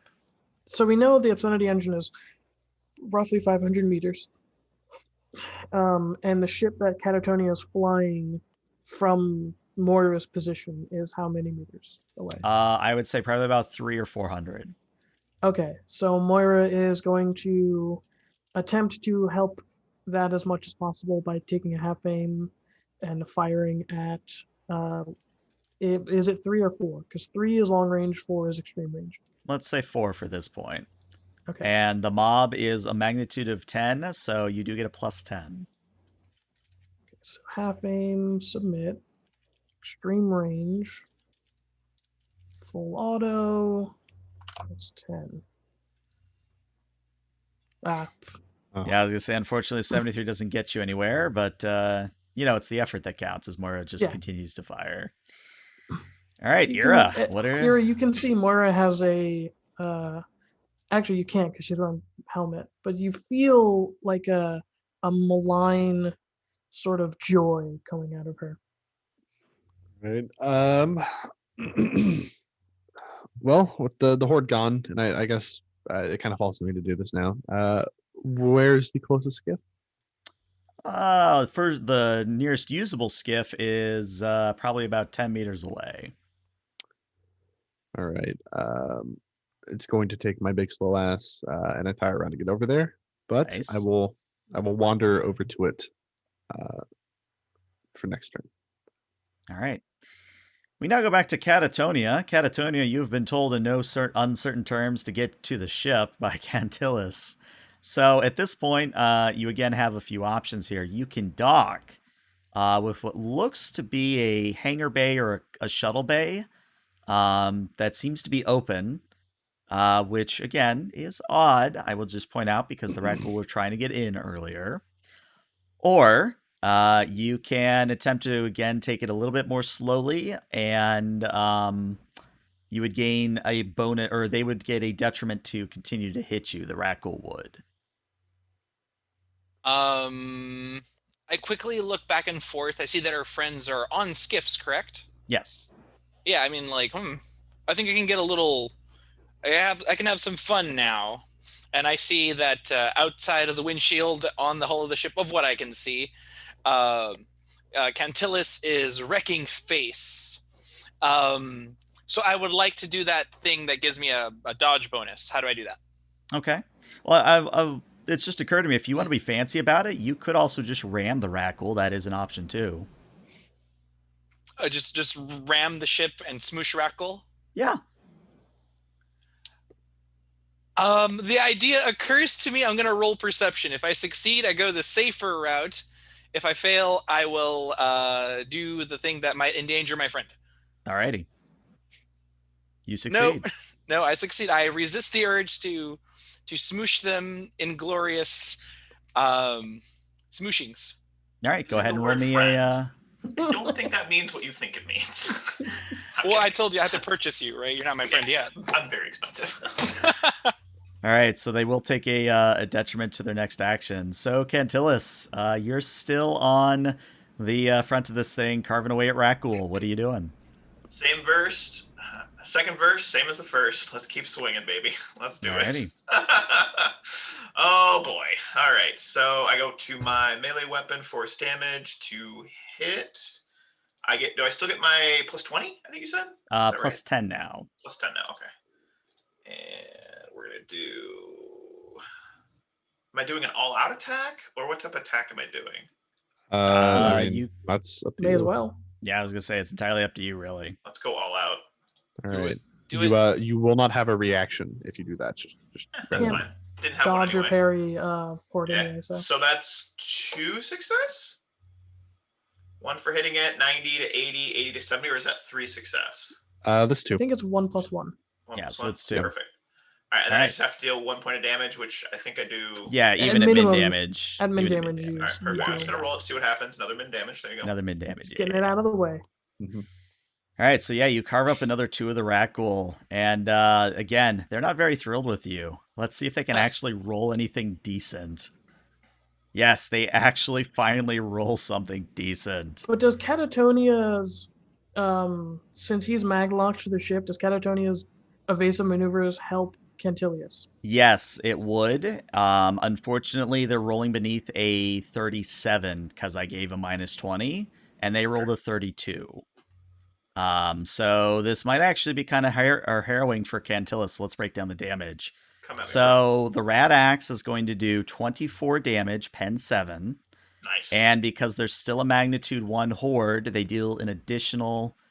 It should be rolling 2d10 there, so only 7. So a total of 31 damage. And remember, you reduce armor and then by toughness. Okay. So I'm going to need some help here to figure out if I'm dead. Because I might be. Who knows? So I've got. My armor, I believe, gives me 8. Yep. And then another 3 from toughness. So it's 11. So that armor's now down by 7 because of pen 7. So you have I one think armor I'm- point. I think I'm dead. No, hold on. So You have one what armor is- point and 3 toughness, correct? Yeah. Okay. So you have a grand total of 4 soak for this. Okay. plus Against- unnatural toughness of +4 because Okay. Oh, yes, true. Okay. So that's 8 soak still. Okay. And then the damage was what, ELH? 31. 31. So because can't do simple subtraction, let me go to Google. So 23 damage is making it through. Yeah, I have 20 wounds, so I think I'm dead. Right? No, you're not dead. What it means is I believe you take a critical injury at this Okay. juncture. 3 crit damage, which I think decides the critical effect you take. Okay. Yeah, that's what I'm trying to find. Unfortunately, my PDF is throwing a conniption fit, so if someone beats me to the chart. I actually posted a little while ago. Yeah. Yeah, let me scroll up because I think that's in the channel still. Let me scroll up. It didn't get pinned. Oh, It wow. did not get pinned, I but I got thought I a quick pinned it. reference chart. in here. Apparently, I didn't. Here it is. Okay. So where does that hit? I think believe it's one- always for the body for a horde, and it is going to be counted as rending damage. I'm just gonna get real so- fucked up. No, it's counting as Rending. energy damage. Oh, energy body with crit damage of 3. It Mhm. was. The attack cooks the flesh in the chest and abdomen, inflicting 2 levels of fatigue and 1d5 toughness damage. That is temporary. Okay. But yeah, you're not dead. It's actually very hard to kill someone outright. Yeah. Do you want to roll that d5? Yeah, I'll roll it. Let's see what we get. Yeah. Just it would one. take like 10 plus crit damage to your energy to your body, for example. That So, but I currently have 0 wounds, right? Yes, Okay. Yeah. you are in critical damage. So And every I have 3 critical damage. correct. now is it Conditions is fatigued. You said. Yes, you have 2 levels of fatigue. Where is that? It's under Above infamy. armor and defense. Right above armor and defense. Fatigue. I have 2 or 3.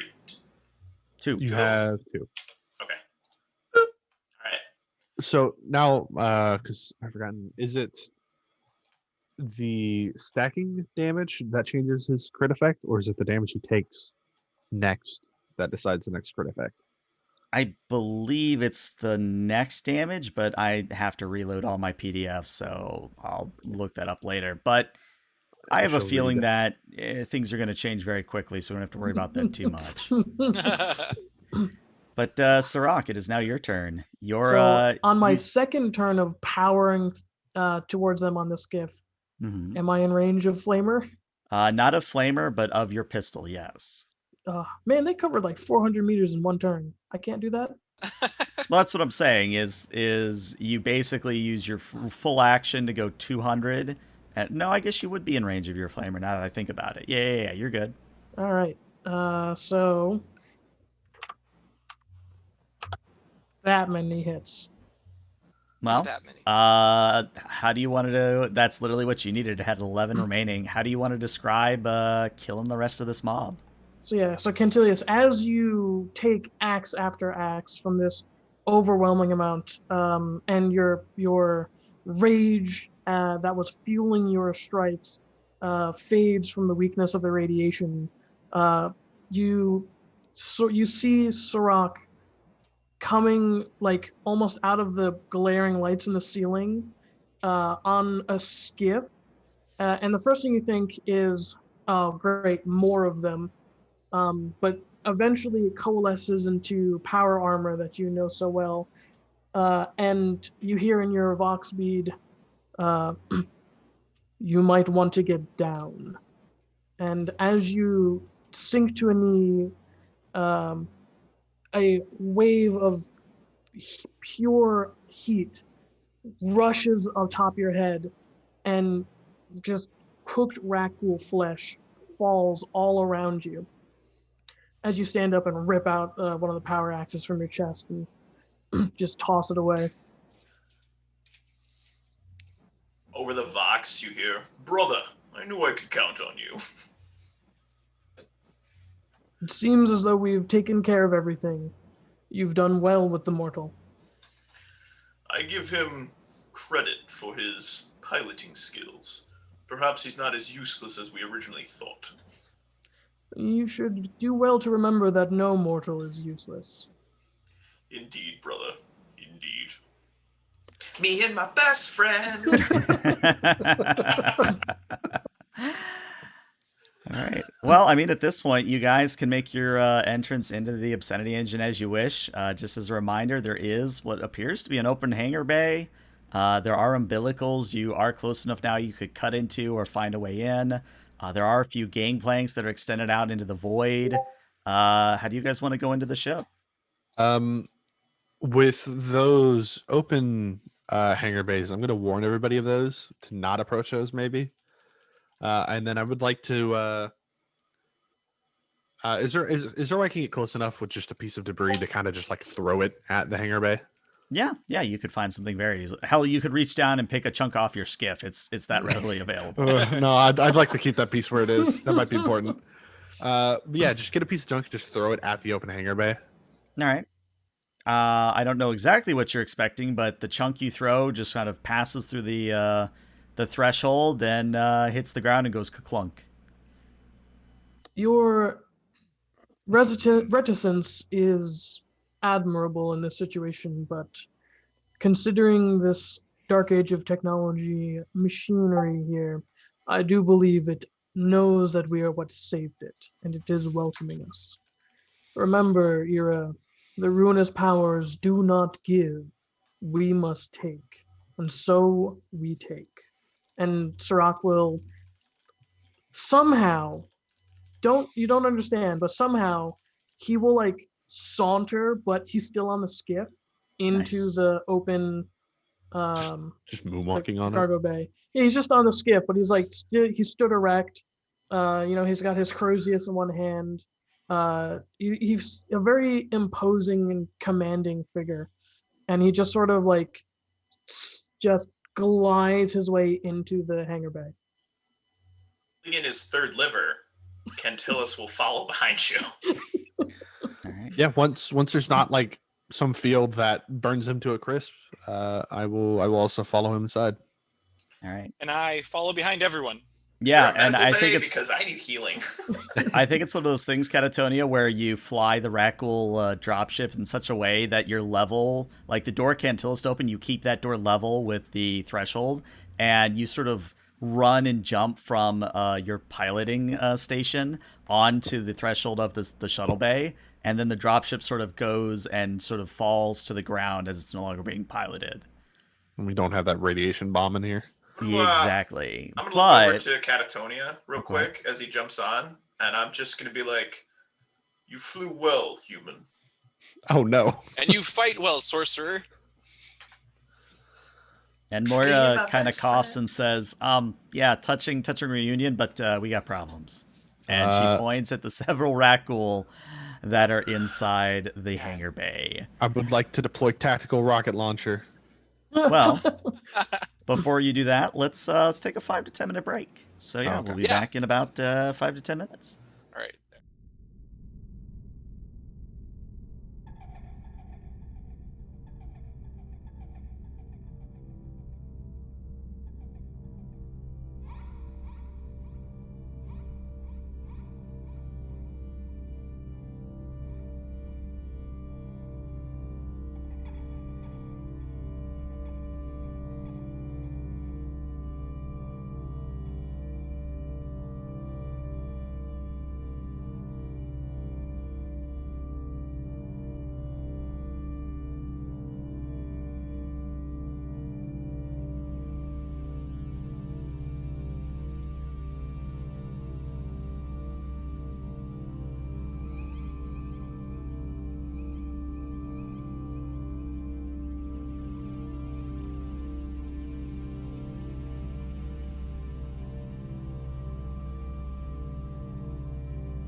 welcome back, everybody. So, if you're just tuning in, the intrepid group of heretics and Chaos Space Marines have successfully boarded the Obscenity Engine, a ship seemingly from the Dark Age of technology.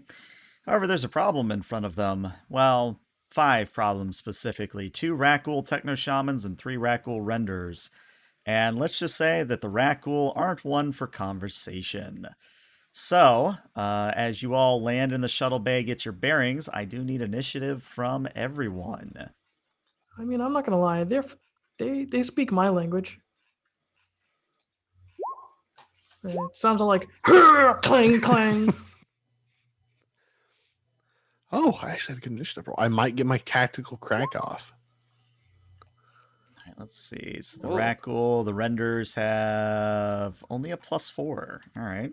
I'm too busy holding my insides up to go fast. 5, 6, and 15. 5. You can tell us you might want to get behind the rest of us and just like kind of like force bolt them or something. Oh, sorry. I think it says I have to click on my character and then roll for initiative. Yep. Yes. Yep. Where am I? There I am. Okay. Sorry about that, fellas. Wonderful you're fine. fellas. 14. All right. Very nice. All right. Sort descending. What do we got?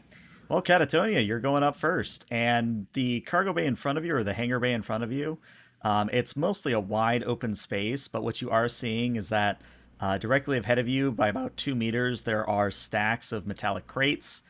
To your left, by about 5 or 6 meters away, there are workbenches and other tools are sort of strewn about.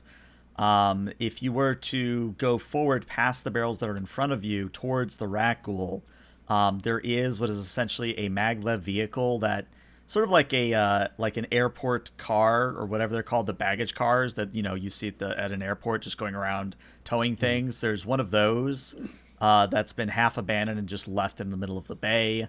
The far end, like the opposite side of the bay from where you are, there's a bunch of larger metallic crates with corrugated metal and more barrels that are labeled in yellow and green. So there's not a whole lot of cover here. There is some that is afforded by the barrels here to the front of you. But otherwise, you're kind of out in the open right now. Gotcha. All right. First thing I'd like to do is spend a half action to draw my, let's see. Yeah, I'll take my howler rifle. I need to take, you need to be smart about this. So I got my howler rifle out, and I'll spend another half action to, and is this deployment about correct? To the left of me is Space Marines, to the right is Moira. Yeah, you got it. Okay. I guess I'll jump over slightly to the right to hang out with Moira. Just right there. Okay. And that is your full turn? That is my full turn. Got it. All right, well, the Rak'gol Renderer that is the closest to the group is actually going to charge Oh god! right at Ira, because you're the biggest target in the room, and it's kind of mad at you. So let's see. They are going to roll melee. They succeed. That is a zealous hatred. All right, well, that's a thing. Wow. 25 So that is- pen for holy fuck. Yeah, Okay. and then I have to roll, what is it, 1d5 for your critical effect? Yep. Okay. So where does that hit? Dodge it. Parry it. 81, which Oh I wait, believe is a yeah. leg. Hold on. Oh wait a yeah, you minute. do have dodge. You also do have parry. Yeah, I can, because I was just in melee with the last group, right? So I would, Mhm. I would still have my plague knife out probably. And parry is the better of the two, so I will attempt to ka-ching that bitch out of the way. I'm going to spend an infamy point to give me. Is it a DOS or is it a +10? I think it's either You can do or. both, or either or. Yeah. Okay, I'm going to do the +10. Not enough. I was 3 off. No. Aw. So close. All right, so that does mean you are going to take the 25 pen 4. Yep. It also means that you're going to be taking, I believe, the rending 3 critical effect to your leg. I think it's your left leg for 81. 81 is my right leg, actually. I have Okay, the chart so- dyslexic in my head, apparently. So my right leg is taking pen 425. Holy shit. So 18. Yeah, the renderers don't fuck around. Like, you guys were like, oh, it's just a render. No, it's worse. Wow, that chunked the hell out of me. I'm down to 8. Pretty sure I count as heavily damaged now Mm-hmm. as well.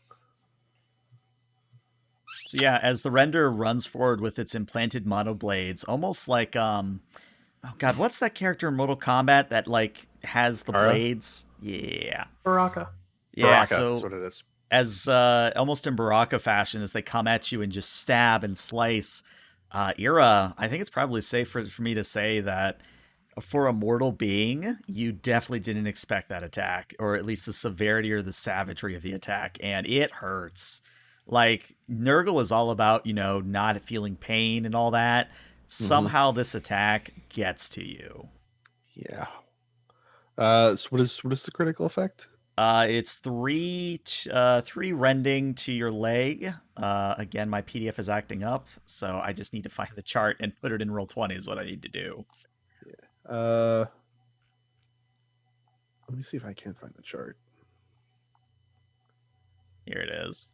Let me pin this so we can find it easy. Pin message. Yup.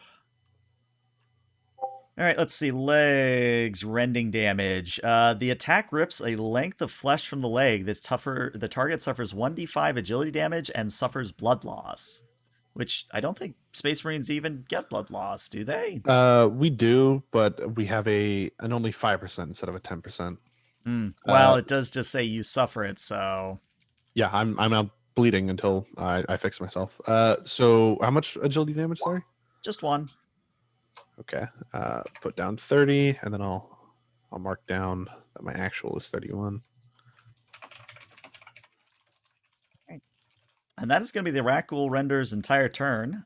Sirach. Oh, light bulb. Can I take a mulligan? Yes. Because it turns out I remembered I do have quick draw, so I would have my half action from drawing my weapon out. Yeah. So what would you like to do real quick? I don't want to take that away because I was researching that mid battle, and sorry, brother, you took an axe to the foot. Oh, you're good. I would like to put a round down the range to that Rak'gol shaman. Okay, yeah, go for it. Okay, so what do? Do I click on him or something, or? No. So on your sheet, you should just have to hit the attack button for your weapon. I believe you are at short range for this. Nice. Yeah. So that's plus 10. Mm-hmm. Okay. Wait, what am I doing? No. So go to your gear section in the character sheet. Click damage. To your ranged weapons. Nope, you hit hit. Click on hit. And then it'll give you a whole list of choose no aim since you it's didn't half aim. Oh wait, no, it's not half aim. It's no aim. I'm just shooting, right? Yeah, no aim because So you're no losing. aim, and then it'll ask you what type of shot you're doing: single, semi-auto, full auto. Okay, so hit first. No aim, so +0. Submit. Point blank, no. Short range, +10. Submit. Standard attack, +10. Here we go. Modifier 0. And a 22 is more than sufficient to hit it. So go ahead and roll me some damage. All right, let's do it. Go back to my weapon. Click damage. Yep. Hey. Very nice. That is Zealous Hatred. So let's see. So Pen 4 means it only has that much armor left. So it's going to take... I can math today. It's going to take that much damage. And yeah, go ahead and roll your Zealous Hatred. Can someone research concussive? Because that's what I'm going for. What am I rolling again, my friend? So for Zealous Hatred, unless I'm grossly misremembering it, the way it works is you're basically going to be rolling a 1d5, and that is going to be what critical effect they suffer. Sounds good. Now, I think I've seen you guys punch in some things just to roll a d5. How do I do that in Roll20? So type in the chat /R space 1d5. What? I think I put a period. I'm so friggin'... No, that was me showing you the command with the period. Yeah, you rolled a 5. Yeah, Oh. you rolled 5 though. Yay! Which was the body I think it's an energy weapon. Yeah, that's what I'm looking up. Energy critical effects body. You rolled a 5. The fury of the attack forces the target to the ground, helplessly covering their face and keening in agony. The target is knocked to the ground and must make an agility test or catch fire. Ooh. Take that, Techno Shaman. And I also have to make a toughness test or it's stunned as well. All right, well, start with the agility. Its agility is 25. I have a feeling it's going to be on fire. I have a hunch. Maybe 4 is not bad. All right, it's on fire. Ew. And then toughness. It has a toughness of 42. Not great Fail. either. Fail. Come on, concussive. Fails. Yeah. Yes. And it's stunned per failure. So it's stunned for quite a long period of time. Yeah, a handful of rounds. All right. Howler rifle. Woo. That was a good hit. What's It was the, really good. hitting a stun target is plus 20? I think so. 20 or 30. Can I quickly gesture to Moira and a finger pointing towards that Techno Shaman I just shot? Yeah, you could communicate it very easily. Like, hey, we should gang up on this one. It's Alright, a plus 20 to hit stun targets. I tap Moira's shoulder and I point at the Rak'gol I just fired at. Got it. All right, well, we do have Sirach before Moira. So, Sirach, what are you doing at this point? Sirach is going to charge the shaman. Alrighty. Okay. What about our friend? Oh, sorry, never mind. Sorry. Listen, as Sirach is charging off with his Crozius in both hands, he looks back to Catilius and says, "Help Ira." The two near dead are going to fight the render. Yeah, he does like 22 damage, min damage. He'll kill it in one hit. If he hits. True, if Quintilis hits, he will nuke the fuck out of it. Mhm. The secondary effect is by putting myself out in the middle of the area, I make myself the most likely target for everything else. Yep. True. Right, so charging, I'm going to do a swift attack. Okay. So hit. No aim. Swift attack. Plus 20. Submit. I'll burn Nice. an infamy point. I don't know. It's 69. I would have capped it. All right. Are you adding the plus 20 for the stun? Yeah. Mm-hmm. I love how bleak this feels at all times. It's so wonderful. In the grim darkness of the far-flung future, we get our ass kicked by 20. Submit. lizard robots. It's even worse. God, yeah. So I think what happens is somehow Sirach, you rush forward and maybe you trip over something in the hangar bay, like maybe just a lip of a ledge or something, and you stumble forward and you lose all your momentum. And the Rak'gol shaman, even though he's stunned, he just sort of looks at you and goes, "Heh." Yeah, that's my turn. All right, Moira, what do you got going on? Moira is going to shoot this render over here. Alrighty. I believe she is definitely at short range for this. Yeah, that's 9 meters. Definitely has short range. That's almost point blank. Yeah, almost. Almost. So she's gonna take a half aim to do full auto. Half aim, short range, full auto, submit. Nah, unfortunately, nothing for Moira, so she fires out and misses, unfortunately. Well, Can't she tried. burn my infamy for her, can I? Nah, unfortunately, it's only per character, so she would have to have an infamy score of her own to Minions don't infamy have that. infamy scores. Yep. Yeah. All right. Well, what that's going to mean is the Rak'gol at the very far end of the bay, literally across from all of you, is going to begin manifesting something foul in the warp. And this is something that Quintilis, you feel like you're obviously a chaos sorcerer, but you feel that something is terribly, terribly wrong as this Rak'gol begins to channel its psychic might. All right, so I need to roll below a 50 for this. I've rolled a 96, which is oddly impressive. Does his mind jam? No, I don't think his mind jams, unfortunately. But yeah, I think that's really just going to be its turn. As you feel that sort of unnatural wrongness, and then it just goes away. And the shaman just sort of looks at itself like, what the fuck? What happened? But Ira, it is now your turn. You've got a renderer in your face. Yep. All right. Well, I'm kind of at impasse because my plague knife is I don't know if it's better or worse because it's felling 4 and toxic 3, but my normal one does 1d10 plus 10 instead of 1d10 flat. Probably gonna regret this, but Cantilus is gonna scream, "I've got this one." Okay. Focus on the ones at range, brother. I will deal with this filth. Holding in my other kidney. It's been like 45 seconds. It's probably a hefty scar at this point.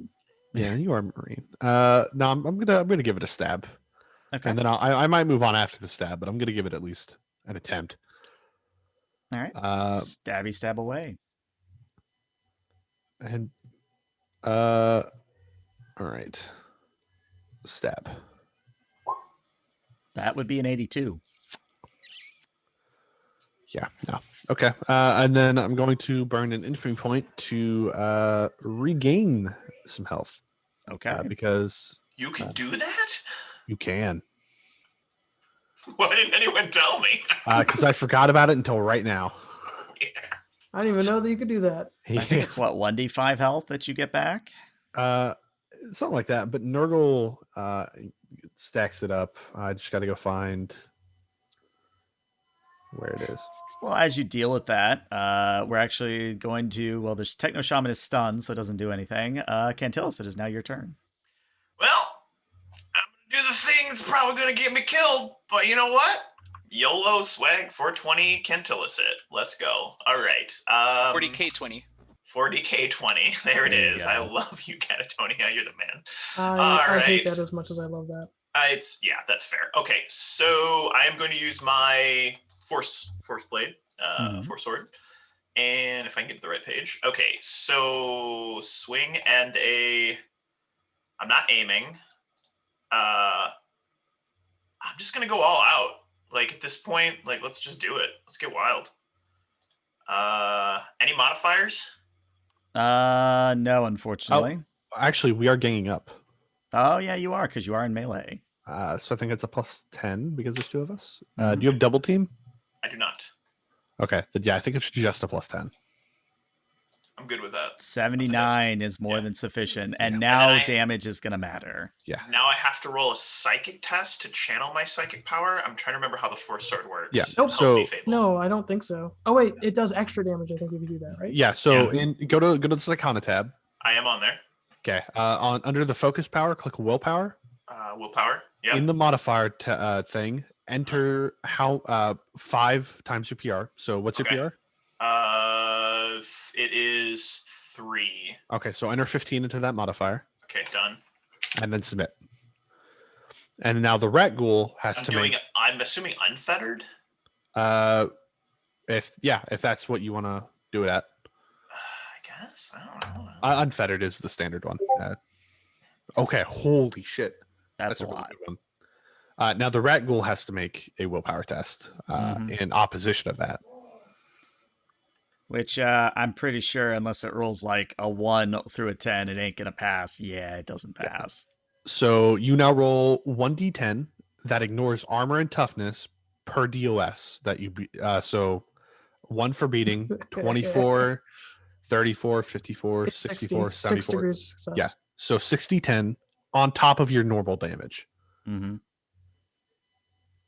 It's just that 60-10 ignores toughness and armor, so you roll it His separately. eyes ablaze with green energy. Feel the full weight of the warp, you foul beast! Rah! And as I bring the weapon down, and feel like a badass for a moment. 26 damage plus 26, 40. 52. 52 damage. With that How do you second want to 20 kill it? It's super dead. How do you want to kill it specifically? So I bring the blade down and it carves into his chest, just splitting it open. As it gets kind of like halfway in, I slam it in and I grab his face, just like pumping power from the burning energy in my hand, and literally just melt him like to the ground with the sword, and he's just a pile of like goo on the floor. And then I pull it out of like I've carved into the floor, and I pull it out, and I look over at our plague marine and I said I had it. God, psychers are such bullshit. I love it. Yeah, I know. Also, as a side note, I put the infamy abilities in Discord. You can burn one infamy to gain 1d5 plus 1 wound, and it immediately heals all your critical damage in addition to that. Can I do freaking that? Yeah, why don't you do it? That would If be you have- amazing. If you have any infamy points left over. I think I have 2 left. So And so if be you are 3. I'm good with that. if you are aligned, you also have some special stuff you can do based on your god. Okay. I don't think Zinch does anything for healing. Okay. Yeah, not off the top of my head. Totally fine. I got 3 HP back. I'm good with it. So Yeah, it's better Oh than nothing. god. Better than Zinch nothing. can add 1d5 degrees of success to a successful test. Oh, yeah. So next time you really want to succeed on a test, you can burn an infamy and roll 1d5, and that's how many degrees you gain. love Zinch. I am all about Zinch. Like, But- just change it up. But you can never get the guaranteed plus 10 bonus to a characteristic test. That's fine. Which, actually, yeah, that doesn't really sound... All that bad. Sounds like a fair trade-off to me. You can't make a test easier, but if you succeed harder. Yeah. I love succeeding. Okay, I guess that is a trade-off, but we that's can move on. I feel really happy about that attack. So thanks everybody. All right, well, as you carve one Rak'gol renderer into goo, unfortunately, Sirach now has 2 renderers to contend with. The first one comes in with its monoblades, missing completely. The second one comes in with its monoblades, also missing completely, wasting that lovely critical. that entire melee combat area is just cursed. It really is. It really is. All right, Catatonia, we come back around to you at the top of round 2. You are muted. Wait, am I blind? What happened to Moira? Moira went. She Okay, was Moira's missed. after Sirach. Sorry. Also, I think I remembered I lost 6 HP from acid to the face, so I put that in already. Right Gotcha. now. Gotcha. Okay. Your face I will take it. This thing actually takes into account like positioning, right? Like from where I am, I might actually hit Sirach if I go straight for the. If you aim, you can ignore. You don't gain the bonuses of to your ballistic skill test. You can just ignore shooting friendly targets. Okay. Then I will aim at the enemy psyker, the shaman, Mhm. and I will put a round down in its face again. All right, go for it. That. Go to my weapon gear. Rolling to hit. Yeah. So instead of the half aim plus 10, you technically put no aim, even though you are Right. aiming. I'll take a plus 10 for short range. Submit. Standard attack plus 10. That Oh is my an God. 8. That is significant amount of damage. Yes. Also, I keep forgetting to bring this up because we keep forgetting to do it. You can substitute your DOSs for damage. Yeah. That substitution cannot crit, but if you roll lower than you rolled an 8, so initial And 18, 28, 38, 48. 4, so 5. Five, If you roll lower yeah. than a 5. Yeah, if you roll lower than a 5, then you can substitute that roll with 5. Okay, so now I have to do damage, right? Yes. Yeah. All right, here we go. And I click on you, my damagey friend. So since you have a 3 and a 2, you could replace that 2 with a 5. So you'll instead have a 3 and a 5. So you'll have dealt 8 instead of 5. Let's do that. Sure. All right. Well, unfortunately, Catatonia, as you fire out again, your howler rifle just sort of pings off of the Rak'gol's helmet and just doesn't do anything. I mean, it's stunned. Did you add the plus 20 for stunning? I didn't. Oh, okay. So So that'd that would be have been an another extra 2 2 then. degrees. So it's 10. Yeah, Yeah. even with 10 though, it's still not enough to get past its toughness. It just Damn. yeah, it's All right. it's a beefy boy. All right. And what's the effect of stacking effects on top of effects? Like I hit him twice with the howler rifle. Does he have to roll again? Or Oh until yeah, next thing? he would have to make another concussive test. Mm-hmm. I'm trying to keep this guy down. Shamans are Which scary. can he do that while stunned? I don't think he can. I think he just automatically fails. Because I don't know if that applies to toughness tests. I know it does for like a reflex, like agility and stuff. But Let me see if I can find concussive real quick and see what it says. it'll just say it's a toughness test per the trait number. Right. Or a minus 10 times the trait number on the toughness test to be stunned. Yeah, what is your what is it? Concussive 2? Concussive 1? I have concussive 0. Okay. So it's just straight. Just a straight roll. All right. Let's see their stats. I think they should be able to make just another toughness test. I don't think stun stops I that. wouldn't be opposed to that. I just want to just keep trying. I have him down for 3 more turns, like right now. I just got to make sure he stays down. I guess you would have to consider, or I guess it would be up to you to say if that counts as an action or a reaction. As such a because if you either count it as way. one, then they can't. I don't know. Well, either way, at this point, like they're stunned for like the next 8 rounds, so they're not going anywhere. All right, we'll take it. We'll take it. Yeah. I'm just trying to cover my friend. Yeah. All right. Take the wheel. Whoever's next. Sirach would be next. All right. Sirach is going to pivot to this Rak'gol, one on his left. Okay. He's going to half action aim a swift attack. Okay.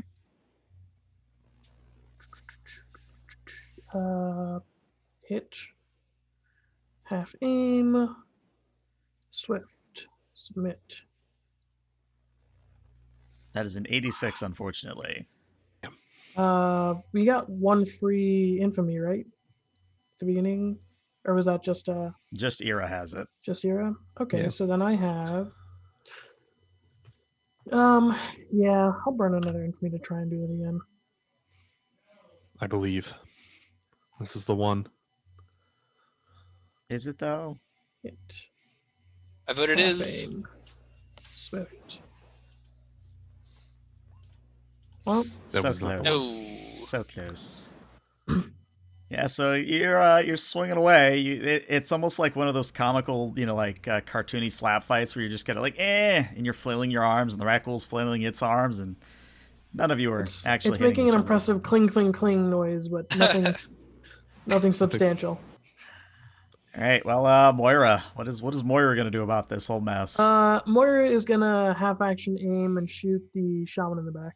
All right. At the far end of the hall. So all the way back there. All right, go for it. Yeah. I'm kind of scared to suggest we start shooting the barrels, but I don't know. Like those could be Range. anything. Full auto. Submit. There we go. Holy shit! All right. Well, before you roll, the shaman will attempt to dodge. It does not dodge. Continue on. Okay, so that's 1 plus 4, so 5 hits from the heavy bolter. Mm-hmm. So 1, 2, 3, 4, 5. All right. So let me see here. That's pen 1, 2, 5. 3, 4, 5. So takes that.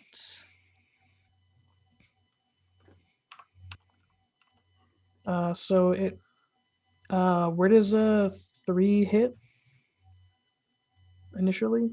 And I then, believe 3. It's 0-3, so 30. So body, I think.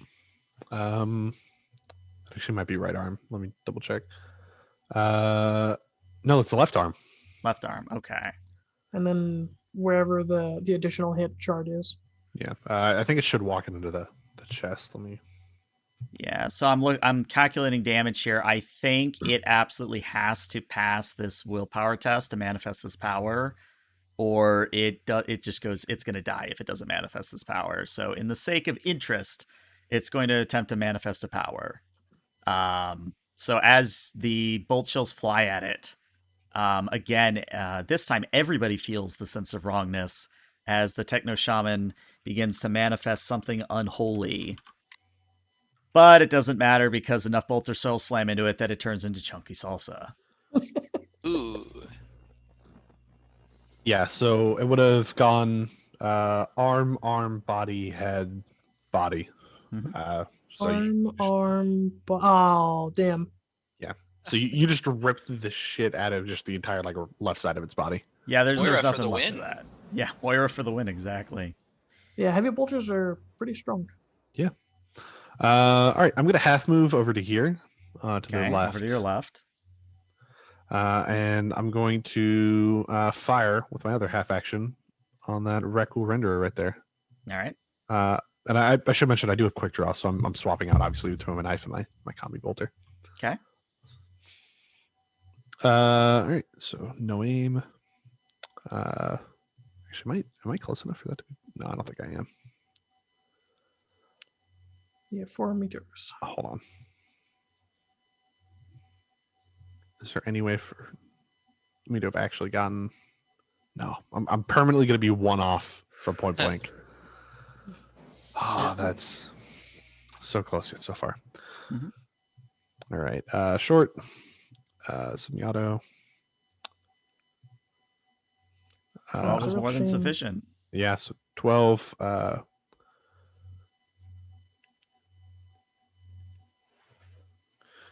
So that is 3 doubled to 6 because of twin linked. Mm-hmm. Pretty sure you're going to also chunky salsa him. I just have a feeling. Maybe. You can always dodge because I didn't hit him. 1, 2. Mm-hmm. He's still standing? Yeah. 3, Mm-hmm. 4. Now he's dead. Okay, and then I'm gonna shift my hits because he has a friend within 2 meters over to that a techno boy for Mhm. these last 2. 5 and 6. Also dead. Woo! So yeah, he just lumbers up. He's leaking a little more gas and putridness after getting mauled, and he just levels the bolter, and it looks like it's a little. If a weapon could look angry, it was just like with the swords and just gangrenous everything. It almost looks alive. His bolter would look angry as he just sweeps a full semi-auto burst with these like putrid green smoke columns behind the bullets, and just rips apart the 2 Rak'gol, and then looks back at Cantillos and just kind of groans out, "I know you had it." Fucking love it. Well, Cantillis, I checked the range here. You could charge the remaining Rak'gol, and if you hit, you'll probably, turn him into Nuke dust. the shit out of him. Let's get weird. All right. Okay, so I'm gonna go ahead and definitely do that. Okay. So By the I just way, wanna- Fable, go ahead, sorry.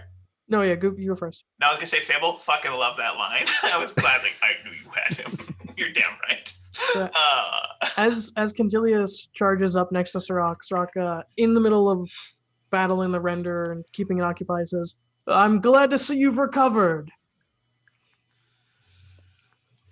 Indeed. And I'm just gonna go all out on this thing. All right.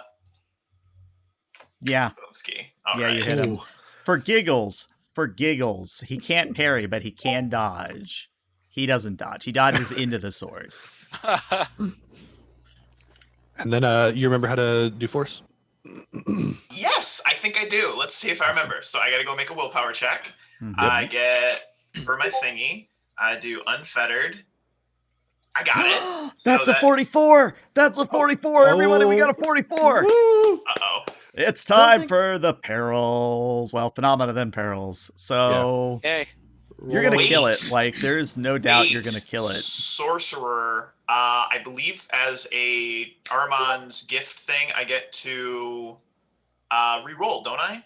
On that or something? I believe No, I it get to roll is- twice on the chart. I'm trying to Pick remember how your it favorite works. and pick which one you want. I Okay, believe. that's what it is. Yeah. Okay, cool. All right, so I need you to roll me 2 D100s, please. Oh boy, A 28 Okay, and so a they're- 24. they're not going to be that bad then. Okay. So do you want the 24 or do you want the 28? What are my options? options. Well, you can either have a haunting breeze or you can have a veil of darkness. A veil of darkness? I don't understand what either of those do. Oh, A veil I'll of explain what darkness they are, sounds but sweet. I want you to pick before I describe them. Yeah. Haunting whale or a veil of darkness? A haunting breeze or a veil of darkness. I like the haunting breeze. That sounds cool. All right, so what happens then is, Kentillis, as you drive your sword down, there is almost like a sudden wind, almost like a mini tornado that whips around you for a few moments, that flings little bits of metal and rock and other debris just around you in a swirling maelstrom as you drive your sword down and decimate what this used to be a renderer. And 56 after... damage? Yeah, it's dead. And what I would say is that as the render no longer ceases to exist, or ceases to exist at all, since this does affect an area of 3D 10 meters, all of you now feel this powerful breeze coming from Kentillis. Ooh. I am the warp! I'm glad to see your injuries haven't slowed you down, brother. Nothing can stop what is to come. We are inevitable. And Moira just sort of lowers her weapon and says, well, that's good, because we're not getting back out. And she points back behind you guys, and you see that now there is indeed a force shield of some sort, a bluish sort of force field sealing you into the bay. All right, then. Almost like we planned it. And I tell you what, let's actually end the session there. I think that's a good That point feels good. to Right. end the session.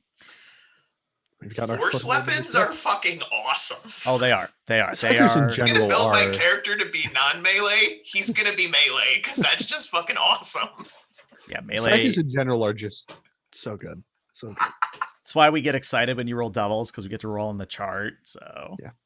I was really excited. I think that was actually very cinematic with the wind. Like, just so yeah. you know, the Veil of Darkness was, you would have literally dumped everybody into immediate darkness, like almost like a cave with no light. Everybody would have been blind. I think the wind was cool. I like the wind. I was hoping it was like a gusty thing. That's sweet. All right, well, that's going to be the end of this session. Let me see. You guys good for next Saturday? Yep. Sunday? Sunday, Or right? Sunday, yeah. yeah, you know what I meant. Well, that is Valentine's Day. I know, Catatonia, you have a significant other that I know of. You got any special plans? She's right there. She's just. Oh, dang. Hey, you better As not long have as. any Oh, plans. dang. You know what? Who goes to I- Valentine's Day lunch? I'm gonna judge you. No, I mean, like, because what we've done some years is we just push it a day before. So if it's like on a Monday, we do it on a Sunday, and now since on a Sunday, maybe we do it on Saturday. Tell you what, I mean, I want you to have fun with your significant others, so let's just skip the 14th, and our next session will be the 21st. Okay. Oh, I'm out of town on the 21st. That's right, you're out of Oh. town on the 21st. Okay. Dude, I'm saying unless anyone says otherwise, I say next week.